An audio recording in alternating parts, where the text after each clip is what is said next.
ചേലക്കര എലിയപ്പറ്റ അന്തിമഹാകാളൻകാവ് നവീകരണ സഹസ്രകലശം ജനുവരി 17 മുതൽ 25 വരെ അതിവിപുലമായി നടക്കും. ക്ഷേത്രം തന്ത്രി ബ്രഹ്മശ്രീ പുലിയന്നൂർ കൃഷ്ണ നമ്പൂതിരിപ്പാടിന്റെ കാർമ്മികത്വത്തിലാണ് നവീകരണ സഹസ്ര കലശം നടക്കുന്നത്. ബുധനാഴ്ച മുതൽ ആരംഭിക്കുന്ന ചടങ്ങുകളിൽ താന്ത്രിക ചടങ്ങുകൾ, സാംസ്കാരികോത്സവം എന്നിവ ഉണ്ടാകും. നാളെ വൈകിട്ട് നടക്കുന്ന സാംസ്കാരികോത്സവം മന്ത്രി കെ രാധാകൃഷ്ണൻ ഉദ്ഘാടനം ചെയ്യും. Cochin Devaswom board president doctor M K. Sudarsanan അധ്യക്ഷനാകും.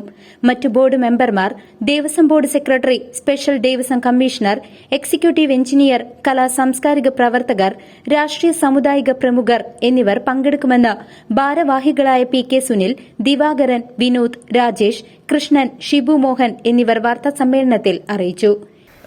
Eliyappatta Anthimahakalankavu എന്ന് പറയുമ്പോൾ ചേലക്കര സെൻറ്ററിലെ ഒരു ക്ഷേത്രമാണ്. ഈ തട്ടകത്തിലെ ദേവനായ അന്തിമഹാളിൻ്റെ വെങ്ങാലൂർ ക്ഷേത്രത്തിൽ നിന്നും പുറപ്പെട്ട് അന്തിമഹാകാളൻകാവിലേക്ക് ഭഗവാൻ പോകുമ്പോൾ രാത്രി എലിയപ്പറ്റ എന്ന് പറഞ്ഞൊരു തറവാട്ടിൽ താമസിച്ച് അന്ന് രാത്രി ഇവിടെ ഉണ്ടായിരുന്ന ഒരു നായർ തറവാട്ടിലെ അമ്മ അവർക്ക് വെള്ളരി നെല്ല് കുത്തി അരിയാക്കി വെള്ളരി ഉണ്ടാക്കി കൊടുത്തതായിട്ടാണ് ഇത്.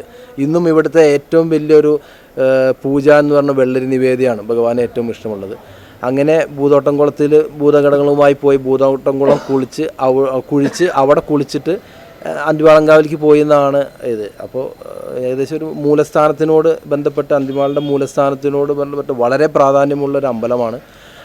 പിന്നെ ടൗൺ ആയതുകൊണ്ട് തന്നെ ചുറ്റുവട്ടത്ത് ഇവിടെ അതിനോട് ബന്ധപ്പെട്ട ഹിന്ദുക്കൾ താമസിക്കുന്നത് കുറവായതുകൊണ്ട് ആരും ശ്രദ്ധിക്കാതെ കിടന്ന, കുറേ വർഷമായി ശ്രദ്ധിക്കാതെ കിടന്ന ഒരവസ്ഥയായിരുന്നു. 2004 ഞങ്ങൾ ഈ കമ്മിറ്റി ആദ്യമായി വരുന്നത്. അന്ന് മുതൽ തുടങ്ങിയ ഒരു ശ്രമമാണ്. കഴിഞ്ഞ 19 കൊല്ലം ഇതിൻ്റെ പിന്നിൽ തന്നെയായിരുന്നു. ഇപ്പോഴാണ് നമുക്കൊരു ഈ ഒരു സഹസ്ര കലശം എന്നുള്ള രീതിയിലേക്കൊക്കെ നമുക്ക് എത്താൻ കഴിഞ്ഞത്. വളരെ വൈകിട്ടാണെങ്കിലും നമുക്ക് ചെയ്യാൻ കഴിയുന്ന രീതിയിൽ, ഞങ്ങളാൽ ചെയ്യാൻ കഴിയുന്ന രീതിയിൽ ചെയ്തു എന്നാണ് വിശ്വസിക്കുന്നത്. അപ്പോൾ അതിൽ ചെറിയ തെറ്റുകുറ്റങ്ങളൊക്കെ ഉണ്ടാവും. എല്ലാവരും ക്ഷമിക്കുക. ഞങ്ങൾക്ക് ഒന്നേ പറയാനുള്ളൂ, എല്ലാവരും ഈ നടക്കുന്ന ചടങ്ങുകൾ, 9 ദിവസത്തെ ചടങ്ങുകൾ എല്ലാവരും പങ്കെടുക്കണം. എല്ലാവരുടെയും ഒരു പാദസ്പർശം ഉണ്ടാവണം എന്ന് തന്നെയാണ് നമുക്ക് അപേക്ഷിക്കാനുള്ളത്. CCV news, Chelakkara.